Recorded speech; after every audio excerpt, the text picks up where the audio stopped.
Welcome to the Transparent FX Academy. I'm Nick and I'm a top author on TradingView with over 190k reputation points. If you're new to the channel, make sure to subscribe. This is the place to go for high quality, free trading education. Now, without further ado, let's jump straight onto the charts.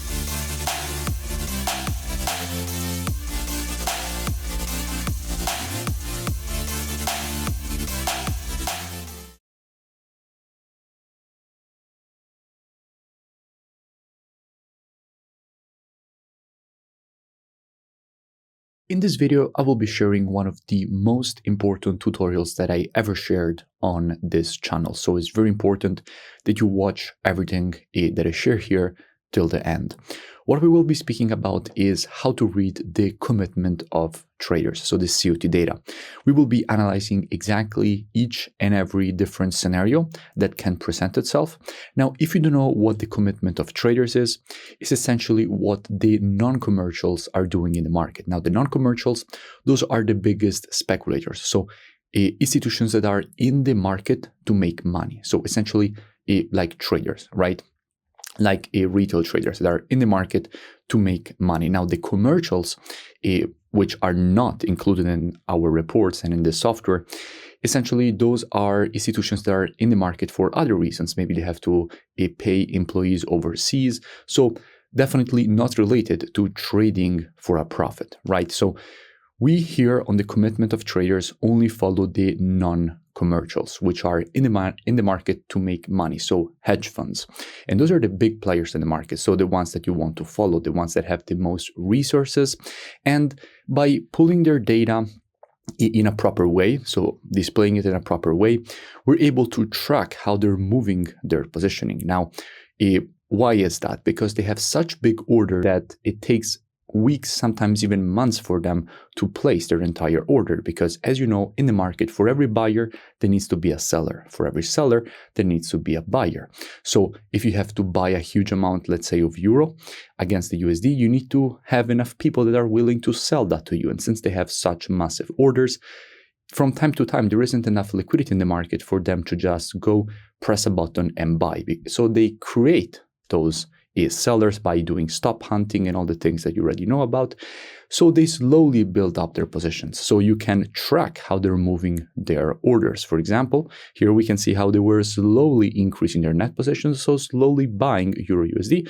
And then we had the move to the upside, the trend that has been lasting now for some months. But that was definitely expected because institutions, so the non-commercials and hedge funds, as it is clearly displayed here in the commitment of traders, were increasing their net positions, therefore adding longs. We can see how they went from 196k to 249k longs. Now, if you have followed my channel for some time, you definitely know how in every video we do speak about the analysis also of the COT data for every specific pair that we're analyzing.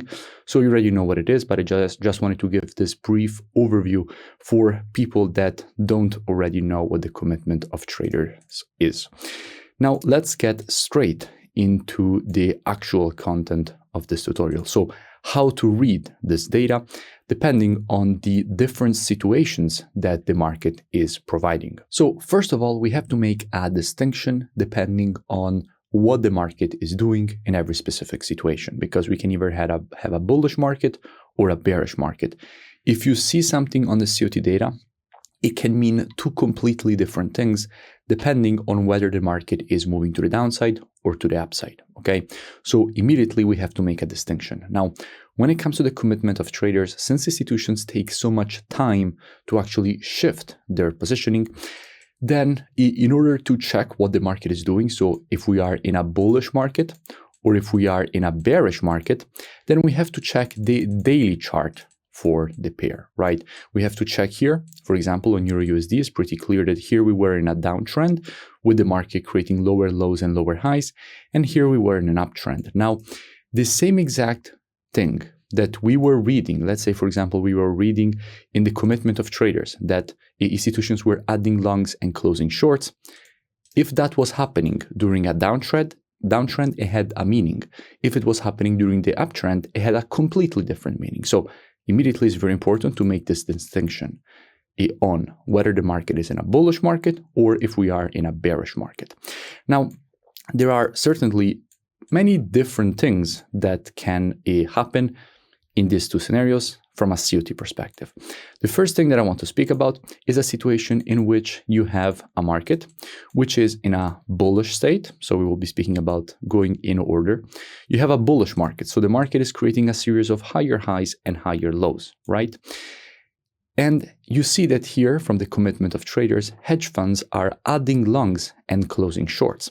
So essentially when you have here your commitment of traders, you can see that they're adding longs and closing shorts. So here you will see positive readings with institutions adding longs, and here you will see negative readings in which essentially you're closing shorts. Now in this situation, you will have net positions which are getting increased overall. Now, net positions is essentially longs minus shorts, right? And net positions help you have a kind of filter out the noise and give you the overall view on what the trend is from an institutional positioning perspective. So here you have net positions which are getting increased. So overall, we're seeing longs getting added and shorts getting closed. Now, if you are in an uptrend and you're seeing longs added and shorts closed from an institutional perspective, what you expect, as you probably have already guessed, is that the market will continue to trend upwards because more shorts are getting closed, more longs are getting added from an institutional perspective. So you definitely do expect the market to continue higher and continue creating higher highs and higher lows. Now, if on the other side, you have a market which, as we were already saying, we are speaking about the bullish case scenario. So the second point here, you still have a bullish market. So you're still having higher highs and higher lows. However, you see that hedge funds are adding longs and shorts at the same time. Okay. So you were in an uptrend. At the beginning, they were adding longs and closing shorts, but now they start continuing to add longs, but they also start adding shorts at the same time. Now, what this indicates is that you're about to enter a period of distribution, is called, in which they have already started adding their shorts because it takes time for them to add all their shorts. The market will most likely create some kind of sideways price action, maybe a head and shoulders formation, something like that. And you do expect a reversal to start pretty soon. Right? So in this case here on the COT data, you will start to see net positions more or less remaining the same. Like for example, what was happening here, that you see more or less net positions remaining the same because you see longs and shorts added at the same time. For example, here you have 12K longs added at the same time, 12K more or less shorts getting added at the same time.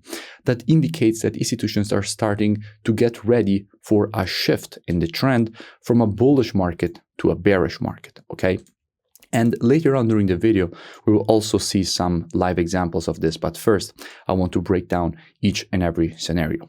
That is why I said it's very important that you watch the video till the end. I know it can get a bit complicated, a bit boring, but it's very, very important to go step by step.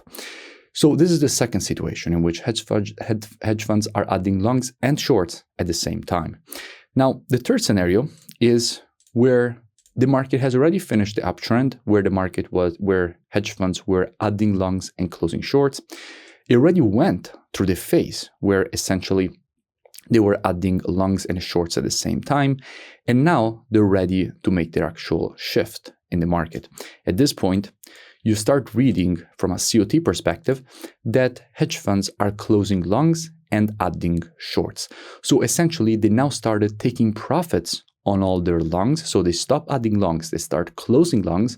So they start taking profits on their longs and they start adding shorts. At that point, that is when you expect the inversion of the trend and the market to shift from a bullish trend to a bearish trend. So from creating higher highs and higher lows to then having a distribution phase in which they take profits and start adding shorts. And then they completely just add shorts and close longs. And that is when essentially the market actually enters into a bearish market and you see net positions getting decreased aggressively. For example, here we were at 20K, you start seeing, actually here we went all the way up to 52K, and then net positions shift from the positive side where we had more longs than shorts from an institutional perspective with 236K longs and 184K shorts, all the way down to the negative side, then always more negative with a lot of shorts getting added. And here, essentially, we had the stalling period in which they were adding shorts and longs at the same time. And then they started adding longs and closing shorts. So essentially, the opposite of what we just saw here. This is a shift from a bearish trend to a bullish trend. But the concept is quite clear. It's exactly the same concept. So this is essentially the three different scenarios for a bullish market. Now, I want to speak of a bearish market, okay? So what can you read and see when you are in a bearish market? Now, the first scenario here is exactly the opposite of this one, right? So you have a bearish market. So the market is creating lower lows and lower highs. And hedge funds are adding shorts and closing longs, okay? So essentially exactly what was happening here, where we went from 52K, we started decrease. So clearly hedge funds were adding their shorts and closing their longs. We see here how that was exactly what was happening. So you start seeing that, you clearly see the trend also from a net positioning perspective. You can see what is happening. Here you can see thousands of longs getting closed, 23K longs getting closed here, massive number, and 33 getting open. This was a massive shift this week. They added 33,000 shorts and closed 23,000 longs. So clearly here they were in a very strong bearish market. So they were adding a lot of shorts, closing a lot of longs. The market was pushing lower. The second scenario, which usually follows the first one, is where hedge funds are adding shorts and longs at the same time. Again, completely the opposite of the second one here. They continue to add shorts, but they start adding longs as well. Why? Because, as I explained at the beginning of the video, you already should know the answer to this. It takes a massive amount of time for them to actually place all their orders and make their shifting, because there isn't enough liquidity in the market from time to time to do that. So essentially, at that point, they start adding shorts and longs at the same time. The market starts moving horizontally. Maybe you get a head and shoulders, some kind of horizontal structure. And then you have the third phase in which hedge funds start closing their shorts. So they take profits on all the shorts that they had added during the bearish trend, and they start adding longs. That is the moment in which you essentially shift from a situation where we were clearly in a bearish market to now being in a bullish market, where you see hedge funds adding longs and closing their shorts, okay? Now, that is essentially what happened here, where we went from having a negative net positioning, in which we had 249K shorts and only 202K longs, slowly increasing their net positions to now a positive net positioning with more longs than shorts. Longs are getting increased from an institutional perspective, shorts are getting closed, and the market is getting quite bullish. And at that point, you essentially enter inside of another bullish trend. So if we have to break down what we spoke about so far, about the phases of the market, we can have a clear, let's say, a harmonic pattern that the market likes to, actually I use a term that in trading can be confused, so kind of an oscillating pattern that the market creates, right? You go from creating a series of higher highs and higher lows, strong bullish uptrend in which you see institutions adding longs and closing shorts. Then you enter into a phase where you see adding of shorts and longs at the same time, which is called a distribution phase. So bullish market, distribution phase. Then they start adding shorts and closing longs. So you enter inside of a bearish market. And then once again, they start, and in this bearish market, they are adding shorts and closing longs. And then enter once again inside of a horizontal range. You can have an inverted head and shoulders, something like that.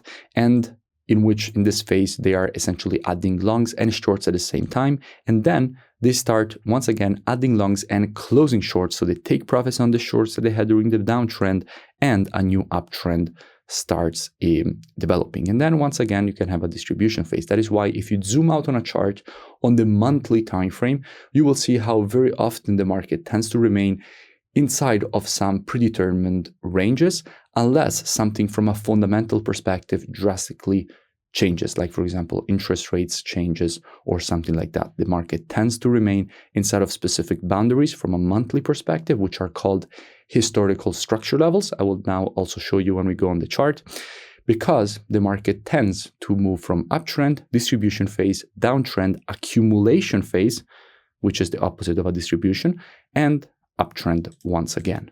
Now, what I want to show you is an example of this is essentially of all the concepts that we spoke about this far in the video. Here, we can do it also here on EURUSD, absolutely no problem for that. So what we can see is that here we were clearly inside of a bearish market, right?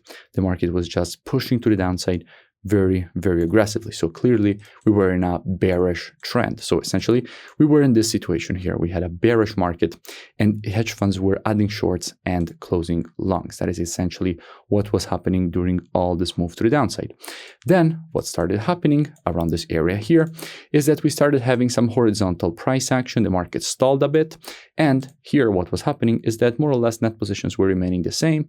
And we were seeing institutions that were at the same time adding shorts and longs. Then what happened? We started to see massive longing, right? Institutions started increasing their net positions. We had longs getting added, shorts getting closed. Net positions got very, very, very positive. At that point, what started happening is that the market entered inside of the current bull market that we are currently seeing. And unless we will have a drastic change, more or less, the market should continue to move in these ranges. What kind of ranges am I speaking about? Well, here in the monthly, you can see that the market really likes to respect historical structure levels. For example, this was one of the ranges that the market was respecting, right? It was moving in between these two levels here of historical structure, which was acting as support here, resistance here. The market continued moving inside of these ranges with accumulation zones happening at the bottom and distribution phases happening at the top. Then we had the massive move to the downside with interest rates getting hiked and the USD getting very, very strong. So now we had a break below this. But if that wouldn't have happened, there's a very high probability that around this area, we would have had another accumulation and another rejection to the upside. So I definitely completed everything that I wanted to speak about in this tutorial. Now, if you want to learn more about all my methods, I have a complete course which you can find at transparentfxtrading.com.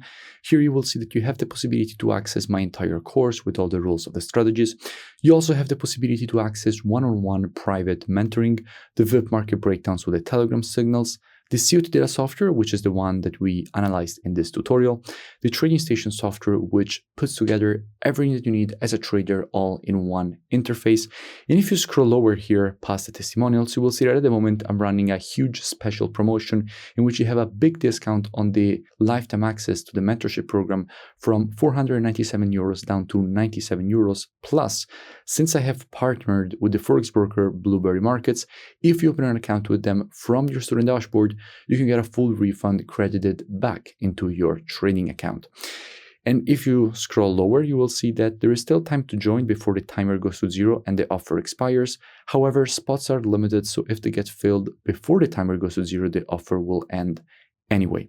So I really suggest that you take advantage directly from here to gain automatically access with the email and password that you will create during the checkout. So definitely looking forward to have you on board. If you enjoyed the video, make sure to smash that like button and comment below. It really does support the creation of more free analysis education and updates for all of you. And I will see you in my next breakdown.